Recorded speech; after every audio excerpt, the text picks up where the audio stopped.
Stalin model அரசாங்கம் முழுக்க முழுக்க ஒரு ஜனநாயக ரீதியிலான அந்த போராட்டம் தொடர்ந்து அந்த ஆட்சியிலே பெண்களுக்கு எதிரான கொடுமைகள் ஒரு அதிகரித்துள்ள நிலையிலே அதை பற்றி எதுவும் கவலைப்படாமல் இன்றைக்கு ஒரு நியாயமான ஒரு ஜனநாயக ரீதியில் நடைபெறுகின்ற போராட்டத்திற்கு கூட இன்றைக்கு ஸ்டாலின் பேச்சை கேட்டு இன்றைக்கு அனுமதி மறுக்கப்படுகிறது சொன்னால் இதை விட ஒரு ஜனநாயக சக்தி உலகத்திலே கிடையாது.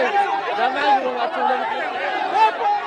ஆட்சி ஸ்டாலின் ஆட்சி ஒழிக. விடியாத திமுக மாடலாட்சி, விடியாத திமுக ஆட்சி, விடியாத திமுக ஆட்சி, விடியாத திமுக ஆட்சி. ஒரு 10 நிமிஷம். இந்த ஸ்டாலின் மாடல் அரசாங்கம் பொறுப்பேற்றதிலிருந்து தமிழ்நாட்டிலே சிறுமி முதல் வயதானவர்கள் வரை ஆளாகின்ற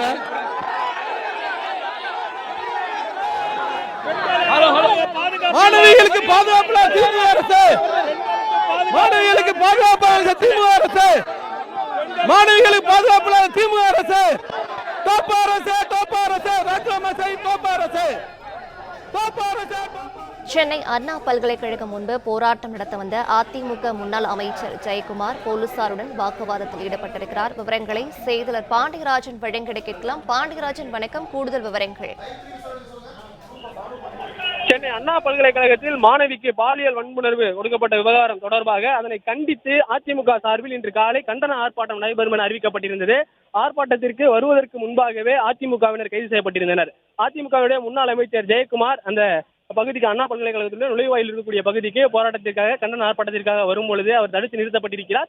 சென்டர் மீடியனில் ஏறி நின்று தற்போது அந்த பகுதியிலே அதிமுகவினர் போராட்டம் நடத்தி வருகின்றனர். குறிப்பாக இன்று காலை 9:30 மணியில் இருந்து அதிமுகவினர் சிறு சிறு குழுக்களாக அந்த பகுதிக்கு வர முயற்சி செய்தனர். அவர்களுடைய ஆர்ப்பாட்டம் தொடங்குவதற்கு முன்பாகவே அவர்கள் கைது செய்யப்பட்டிருந்தனர். முன்னாள் அமைச்சர் ஜெயக்குமார் வரும்பொழுது அவருடைய ஆதரவாளர்கள் மற்றும் அதிமுக தொண்டர்கள், நிர்வாகிகள் என 100க்கும் மேற்பட்டோர் சாலைகளில் அதிமுக கொடிகளுடன் கண்டன ஆர்ப்பாட்ட குரல்களை எழுப்பிக் கொண்டு மாணவிக்கு நீதி வேண்டும் என்கின்ற வகையில் அவருடைய முழக்கங்களை எழுப்பிக் கொண்டும் அங்கே நடந்து கொண்டிருந்தார்கள். சாலை மறியல் ஏற்படக்கூடிய அளவிற்கு இந்த பகுதியில் தற்போது போக்குவரத்து நெரிசல் ஏற்பட்டிருக்கிறது.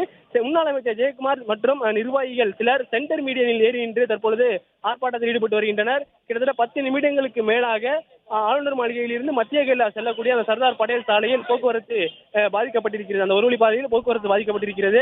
தொடர்ச்சியாக அதிமுகவினர் அங்கிருந்து கலைந்து செல்லும்படியும் தொடர்ந்து போராட்டத்தில் ஈடுபட்டால் கைது செய்யப்படுவார்கள் எனவும் காவல்துறை சார்பில் அறிவுறுத்தல் வழங்கப்படுகிறது. ஆனால் முன்னாள் அமைச்சர் ஜெயக்குமார் உரிமைக்காக போராடுபவர்களுக்கு வாய்ப்பு வழங்க வேண்டும், அதற்கான அனுமதி கொடுக்க வேண்டும் என்கின்ற வகையிலே காவல்துறையினுடன் அவர் வாக்குவாதத்தில் ஈடுபட்டிருந்தார். தொடர்ந்து இந்த வாக்குவாதம் நடைபெற்றுக் கொண்டிருக்கும் பொழுது சென்டர் மீடியனில் ஏறி அதிமுக தொண்டர்களிடம் உரையாற்றத் தொடங்கியிருக்கிறார் முன்னாள் அமைச்சர் ஜெயக்குமார்.